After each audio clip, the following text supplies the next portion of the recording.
قدرتی غذاؤں سے علاج۔ اسلام بھی ہمیں بہت سے طریقے بتاتا ہے علاج کے، جس میں سب سے پہلے تو شہد آ جاتا ہے۔ شہد جو ہے اس میں لوگوں کے لیے شفا ہے۔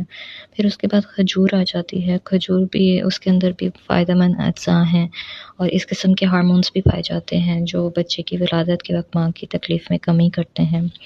پھر جو آ جاتا ہے، نبی صلی اللہ علیہ وسلم جو کا دلیا، ستو، جو کو دلیے کے طور پہ سالن، ستو اور روٹی کی شکل میں استعمال کرتے تھے۔ پھر اس کے بعد زیتون آ جاتا ہے، اور زیتون کا تیل بھی نبی صلی اللہ علیہ وسلم نے فرمایا کہ زیتون کا تیل کھاؤ اور لگاؤ، یہ ایک مبارک درخت ہے۔ پھر کلونجی آ جاتی ہے، اس میں بھی ہر بیماری کا علاج ہے سوائے موت کے۔